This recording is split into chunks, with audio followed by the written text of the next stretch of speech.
There are so many variables that play into our happiness, our success, and our overall life satisfaction. And trying to overcome all of these obstacles not only makes modern life feel exhausting, but can also leave you with a sense that you're losing control over your life. Maybe you're left feeling disappointed when you didn't get that promotion at work. Or maybe you're upset you didn't get invited to that party you really wanted to go to. Or you're frustrated that your YouTube videos aren't getting as many views as you hoped. What you watching? Jesus, man.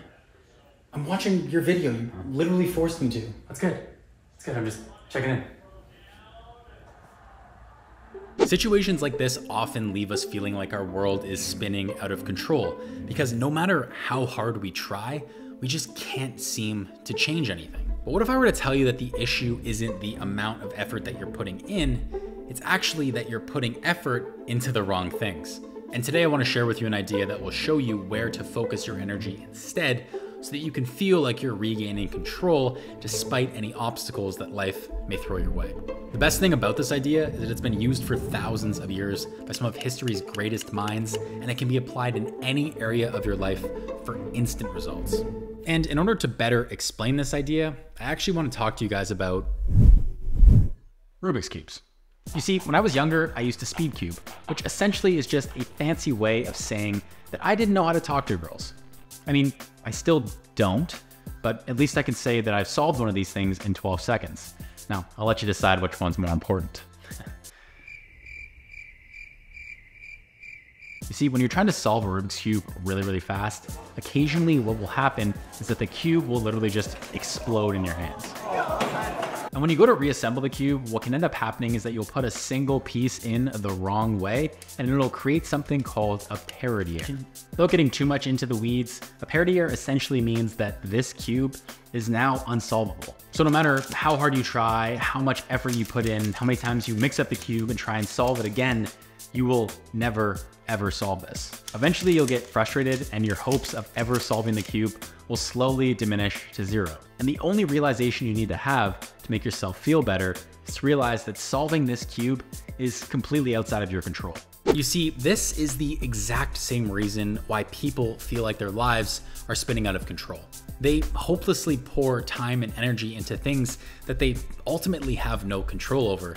And if they could only realize this, they would dramatically improve their lives.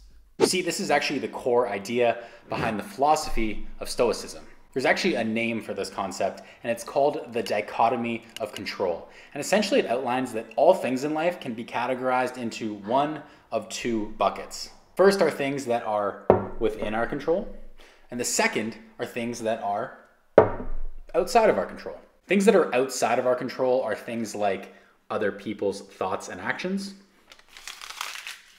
the weather, past events. On the other hand, you have things that are within your control. These are things like your thoughts and actions.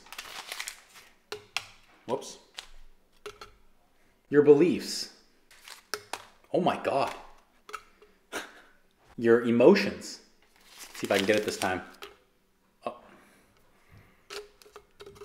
Okay. Or your work ethic. There we go. Simply understanding the difference between these two things has the ability to completely change your life through altering the way that you view problems and suffering. As Epictetus put it, the chief task in life is simply this: to identify and separate matters so that I can say clearly to myself which are externals not under my control and which have to do with the choices I actually control. But the truth is that most people don't put this into practice. Instead, they will waste their precious time and energy trying to change and influence things that are not within their control. So let's say that this cup represents the amount of time and energy that you have. And whether you know it or not, every single time that you actually focus on something that you don't control, you're actually using up the limited amount that you have. So if you throw a fit when you're stuck in a traffic jam, well, you gotta use a little bit of time and energy. When you constantly worry about what other people think of you, well, you're gonna use up a little bit of time and energy. When you wish you could change some past event, well, you're going to, you guessed it, use up some time and energy.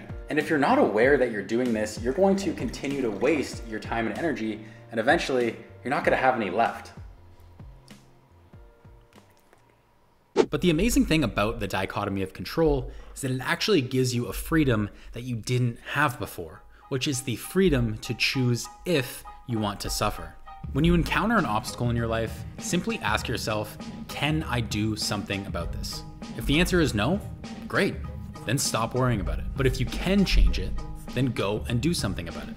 But even if something is outside of your control and you still choose to put time and energy towards it, well, at least you now understand that that's your choice. And when you realize this, you will actually start to feel like you have a regained sense of control over your life because you'll remember that you have a choice in the first place. But the truth is that if recognizing the ability to choose doesn't become a habit, you will never see any change. And there's actually an idea that I've learned recently that stops people from implementing the habits they need to become the person they want. I actually go over the idea in this video right here. The cool thing about it is that when you combine it with what you just learned, you'll actually achieve your goals 10 times faster than everybody else.